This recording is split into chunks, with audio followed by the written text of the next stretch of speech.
Never in my wildest dreams did I imagine I would recount this story. My life has always followed a rhythm of its own, but this moment, this memory, it etched itself into my soul. My name is Rachel, and I stand on the cusp of turning 40, a time in life when a woman begins to reflect more than she rushes. For 2 decades, I've walked the unpredictable path of single motherhood, raising my son Caleb through every storm and fleeting ray of sunshine.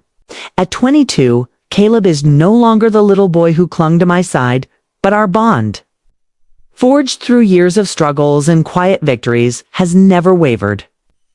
We've leaned on each other when no one else stood by, and yet that one night changed something. Not in what happened, but in what it made me feel, think, and question. It was bitterly cold. Our old home creaked under the weight of winter's grip, the warmth from the heater struggling to reach the corners of our rooms. Caleb had come home late, eyes heavy, steps slow. He had been pushing himself to hard school, work, responsibilities, until his spirit seemed frayed. He didn't say much, but I could see it all written across his face. I offered him a moment to rest my bed, warmer than his. He hesitated, then nodded wordlessly. I helped him settle in and gently laid a thick blanket over him, tucking it in the way I used to when he was a child. His breath trembled, then steadied, and I sat down beside him, watching his face soften. I stayed there for a moment longer than I meant to. Perhaps I just needed to feel that old rhythm again, that quiet presence of someone who once needed me entirely. The room was hushed. His breathing slowed into a peaceful cadence, and I could feel the weight of exhaustion lift from him little by little. I didn't move, not because I couldn't, but because the silence wrapped around us like a memory. He turned slightly, murmuring something unintelligible. His brow furrowed as though lost in a dream. Instinctively, I reached out and brushed a lock of hair from his forehead. It felt like reaching across time toward the little boy who used to curl up beside me after a nightmare. A lump formed in my throat, not from anything he did, but from the realization that time is relentless, that our children, though grown, still carry our echoes within them, and we, in turn, carry the burden of letting them go. In that stillness, with only the low hum of the radiator and the soft rise and fall of his breath, I sat there, eyes burning with unspoken emotion. Not because of anything inappropriate or forbidden, but because I was a mother who realized her child was no longer a child. There was no line crossed, only a mirror held up to my heart, showing the aching truth of aging, of change, of how love transforms. I quietly rose, kissed him gently on the forehead, and whispered, "I'm proud of you, Caleb, always." Then I turned off the light, closed the door behind me, and left that moment where it belonged, not in guilt, but in bittersweet love. Yet, a fragment of my being remained frozen in place. The air thickened with a strange tension, clinging to me like a heavy fog, whispering that something wasn't quite right. Then, in an instant, a subtle but unexpected moment unfolded. Something beneath the blanket shifted, catching me off guard. A strange unease rose within me, tight and unrelenting. My heart pounded in my chest, erratic and loud. I tried to center myself, to hold on to the thought that this was just Caleb, my son, someone I had comforted countless times through sleepless nights. Perhaps he was simply exhausted, unaware of how deeply the moment was affecting me. As I stayed beside him, emotions stirred and tangled within, elusive and hard to name. I kept telling myself it was just a tense moment, a passing fragment of confusion that would fade as quickly as it had arrived. But the atmosphere had changed. The silence wasn't comforting anymore. It pressed down on me, heavy with questions. He remained close, breathing steadily. Yet an invisible line had been crossed somewhere in the stillness, leaving me adrift in a fog of uncertainty. I searched for a light Ryan, something to cut the tension and restore normalcy, but the words never came. They slipped away, like grains of sand in an open palm. Then Caleb stirred, lifting his head slightly, and for a heartbeat, his gaze met mine. There was something different in his eyes. Not wrong, just unfamiliar. A depth I hadn't seen before. Stopped me. His expression didn't say much, but it made me wonder if he sensed the shift in me too. I offered a faint smile, the kind that hides more than it reveals, hoping it would soften the heaviness in the air. But the silence only deepened, wrapping around us like a memory I wasn't sure how to process. His hand rested on my arm for a moment, steady, unthreatening. Perhaps it was instinct, a quiet call for comfort. Still, something inside me recoiled, not from him, but from the whirl of emotion that I hadn't prepared for. My chest tightened, breath shallow. The closeness, the quiet, it awakened something I couldn't easily name. A memory? A fear?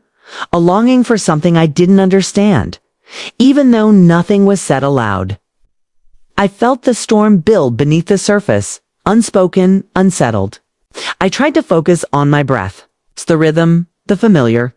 I told myself this was still just a mother watching over her tired son. But the stillness didn't lie. It held too much. Thoughts flickered across my mind, not because of what was happening, but because of what might. That unknown scared me. Not because of Caleb, but because of myself, of the boundaries we carry quietly, of the places our minds can wander in the silence. And then, as if sensing the weight in the room, he turned away, exhaling softly. His eyes closed once again, and the moment seemed to drift off with him, disappearing into the space between breaths.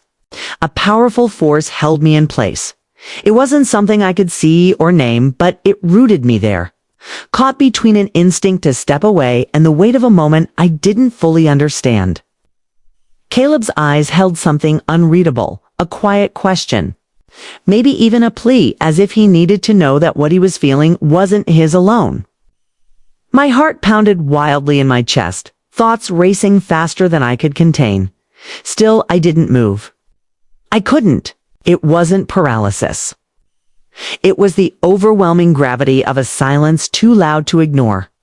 Memories of his childhood flickered at the edge of my mind.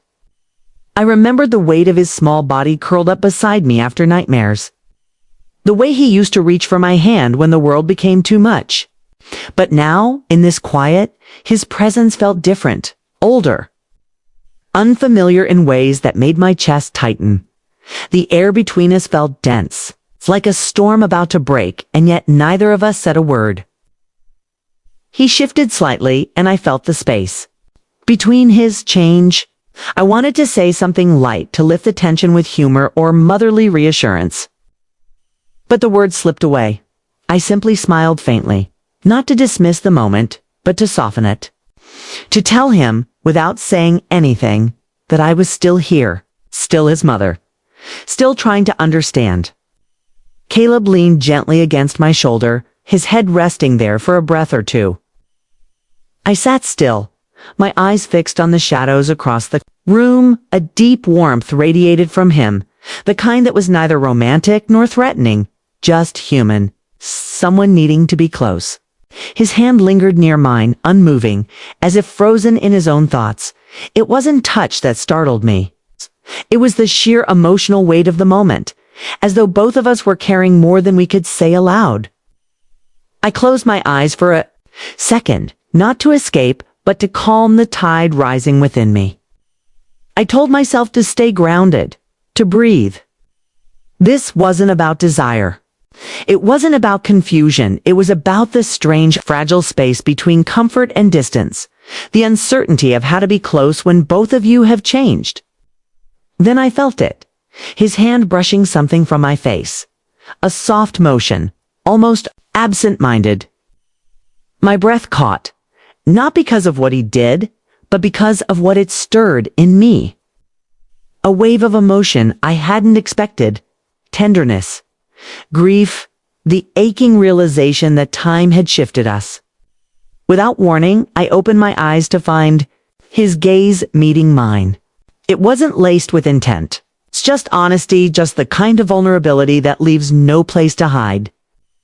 In that stillness, I didn't see the boy I once raised or the man he was becoming. I saw both at once, overlapping, and it made my heart ache. In a way I couldn't explain. "I'm sorry, Mom," he whispered suddenly, his voice low and uncertain. "I didn't mean to make things weird. I just... ... I don't know what I'm doing anymore." I placed my hand gently on his and gave it a reassuring squeeze. "It's okay," I whispered. "We're both figuring it out." The silence that followed wasn't heavy. This time, it was a kind of understanding. Fragile, yes, but real. And in that moment, I knew we were both still trying, still holding on through the changes, even if neither of us knew exactly how. I was engulfed in the same bewilderment. He pulled away slightly, as if snapping out of a moment that neither of us fully understood. His gaze dropped to the floor, a faint flush rising to his cheeks, and he let out a small, awkward laugh. His hand moved to the back of his neck, a familiar gesture of nervousness. In that brief pause, reality settled over me. A stark, almost jarring reminder of how unfamiliar this closeness had become. For the first time in years, I felt a strange distance between us, as though we were trying to navigate a space that had subtly shifted without warning. I placed a hand on his shoulder, offering a warm, steady smile and anchor a mother's quiet assurance. "It's all right, Caleb," I said softly. Something flickered in his eyes then, a glimmer of relief, or maybe recognition. For what feels like an eternity, it has just been the two of us, moving through life together, navigating the unspoken, stumbling through silence and shadows. We've both carried more than we've shared. Just as the heaviness in the room began. To ease, the doorbell rang. Sharp chime cutting through the tension like a blade. My heart jumped. A mix of surprise and gratitude flooding me as I stood quickly. The interruption felt oddly welcome. When I opened the door, our neighbor Ryan stood on the porch, his familiar presence casting a stark contrast to the emotionally charged atmosphere we'd just left behind. He smiled politely, holding my gaze a heartbeat longer than usual. "Hi, Rachel," he said, his voice warm, steady. I offered a quick smile in return, silently hoping he couldn't sense the lingering unease in the room behind me. "I thought I'd check in," he continued.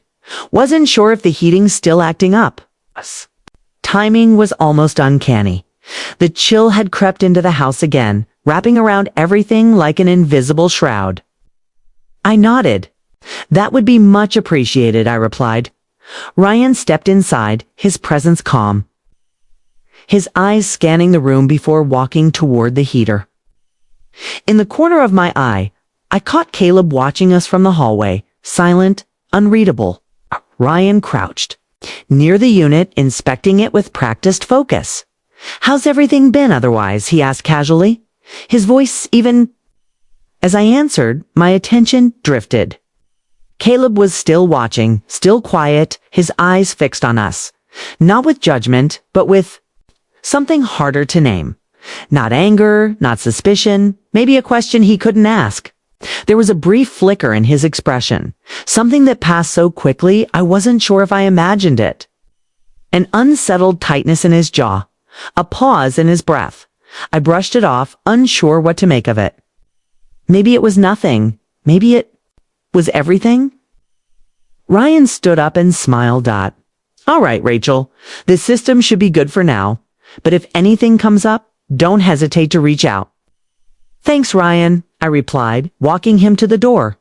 As I closed it behind him, I could feel Caleb's presence still hovering behind me, the weight of the room shifting again.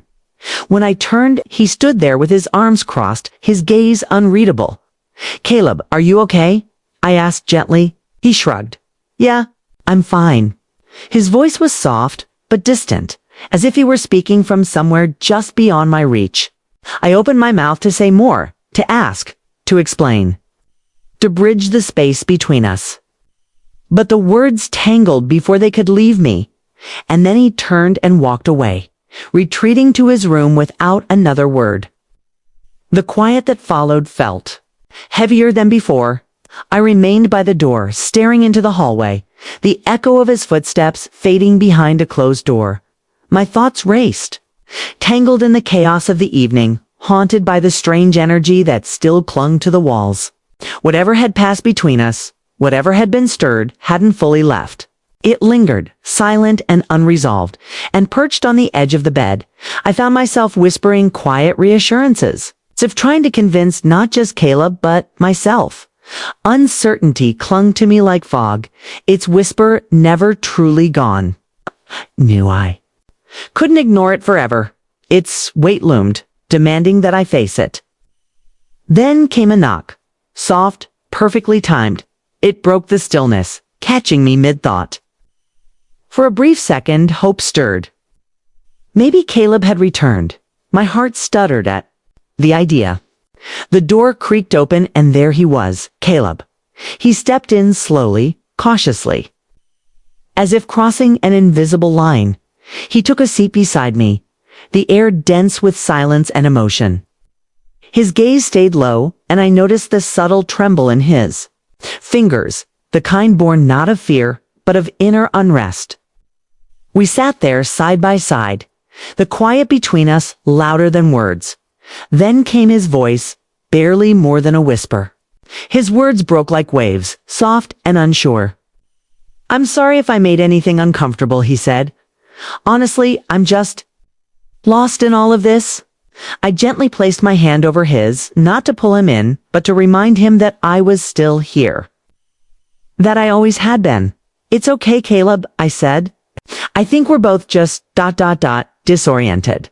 Life has a way of pulling us in different directions." He nodded faintly, fixed on his hands, thoughts clearly swirling inside him. When he finally looked up, I saw a storm behind his eyes. Uncertainty, grief, guilt, and something else. Not wrong, not dangerous. It's just unprocessed. Hume and I considered reaching out, offering him a hug like I had so many times before. But something in me paused. Maybe comfort looks different now. Maybe what he needed wasn't touch, but space. So I stayed still, letting the silence say what words couldn't. Then came his voice again, quieter this time. "It's just ... I don't really know what I'm supposed to feel anymore."